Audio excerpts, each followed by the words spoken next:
You know, normally I begin the program and I'm like, hey, things suck today. I want to try something new. I want to try something different. Things don't suck as much as we all think. And if we're going to make it, we have to start looking at the things that are true, that things aren't as bad as we think in all categories. For instance, during the 1960s, it was predicted that hundreds of millions, perhaps billions of people would soon die of hunger. In a report from 2015, global malnutrition has declined now to the lowest level in history. Nearly all malnutrition that persists is caused by distribution failures or by government corruption, not by lack of supply. Hunger may be eliminated in our lifetime. Resources. They said they would all be exhausted in the 1970s. I remember, well, there'll be no oil. There'll be no natural gas. There'll be nothing, no coal. You'll use it all up. Petroleum and natural gas, but was supposed to be gone by the year 2000. We were going to be a society desperate for fuel. That's not true. They are still abundant. Resources have not been depleted. There are also no runaway plagues.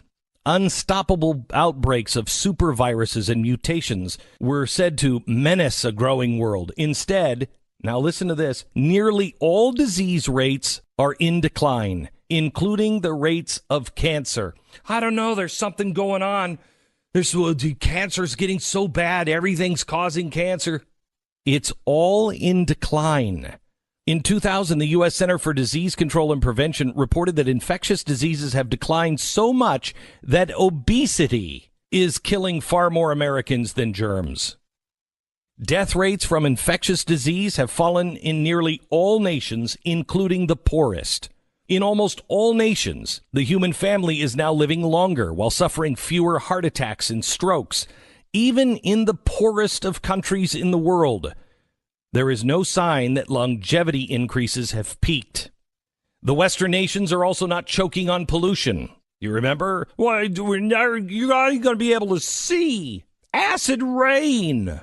A generation ago, Denver, Houston, Los Angeles, San Diego were becoming uninhabitable because of smog.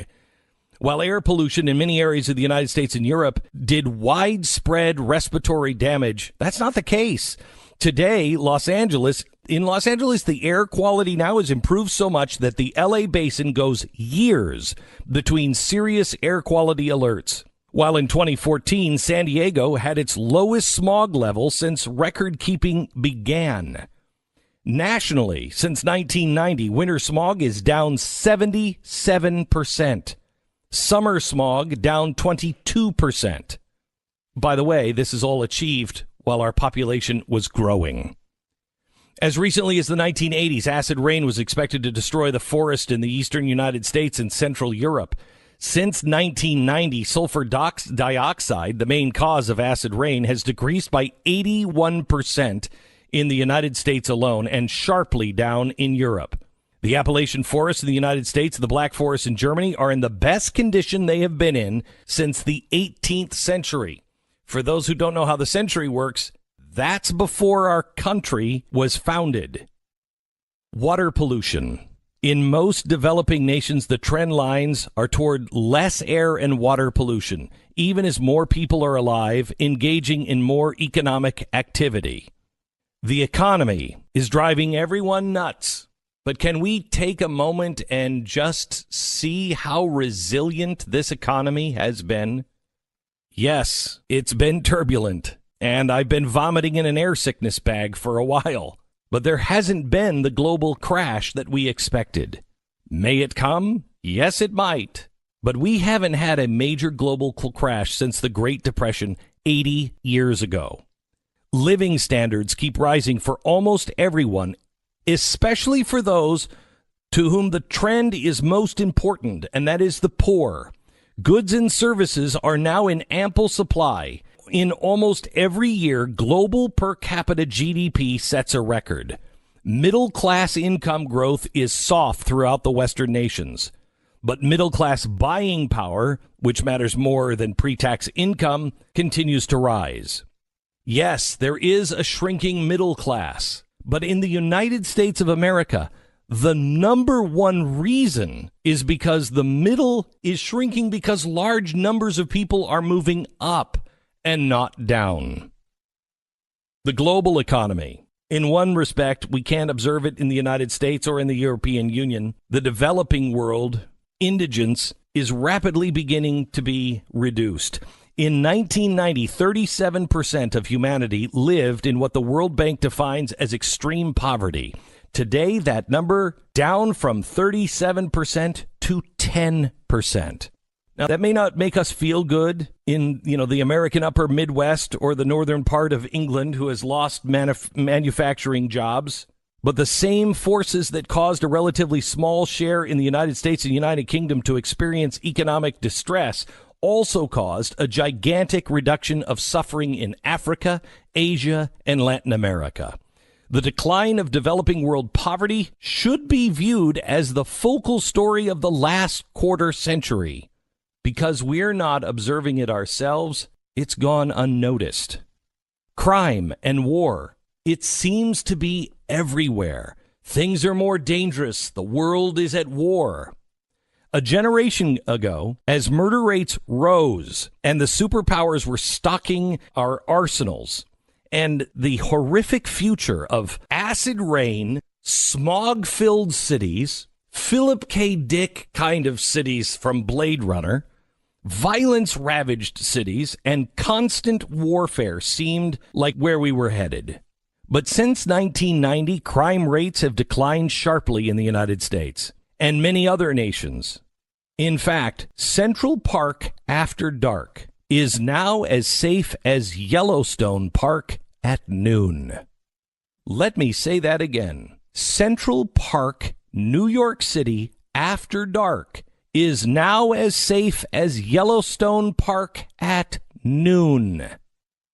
The crime decline has led to an urban revival that benefits almost everyone, including and maybe especially African Americans, who are today much less likely to be homicide victims than a generation ago, and also less likely, despite horrific exceptions to this rule, to be harmed by police than in decades past. Wait, what? Would you like me to read that again? Yeah, read that one again. Today, African Americans are much less likely to be homicide victims than a generation ago, and also less likely, despite the horrific exceptions, to be harmed by police than in decades past. Since 1990, the frequency of combat has gone down worldwide, while global per capita arms spending has entered a cycle of decline. Rather than adding nuclear bombs, the United States and Russia's Federation has disassembled tens of thousands of these devices and destroyed the parts in the presence of witnesses. Since 1990, a person's chance of dying because of violence has dropped to a point where it is the lowest ever recorded in human history, stretching back to the midst of prehistory.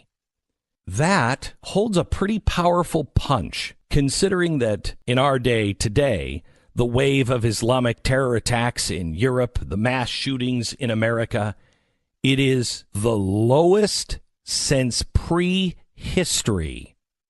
Other than in Afghanistan, Iraq, Sudan, and Syria, in 2016, the last the polls were out, the chance of anyone in any nation dying by violence was at a historic low. Even under population pressure, the world grows steadily safer. Despite what we think, dictators are not winning. Some nations are relapsing, for instance, Turkey and Russia, and others are in disarray, owing to what democracy theorist Larry Diamond calls predatory government, Nigeria and Venezuela. But during the current generation, no nation has gone from freedom to dictatorship, while the largest nation, China, has been dipping its toes into liberty. The second largest, India, holds on. Both of them are tenuous, but they are holding on to free expression and free elections. Despite video games and short attention span, ignorance has not flourished. Now I am talking globally. Education levels continue to rise, while in the developing world, schooling for girls has stopped being rare. Technology has not run amok. Cars, aircraft, medicine, and weapons have actually grown less dangerous. Tremendous attention has been paid to the decline of factory jobs, but scant attention has been paid to the fact that more than 60% of Americans now hold some form of white-collar employment. White-collar work involves less stress, less boredom, and no back-breaking manual labor or inhalation of factory fumes. But while all the worrying, is anyone telling you to be optimistic? I am today. We have our issues, but we live at the greatest time human beings have ever seen. And because of advancing technology, we are now talking about the possibility of eradicating all disease by 2030. We are much closer to 2030 than we were 9/11.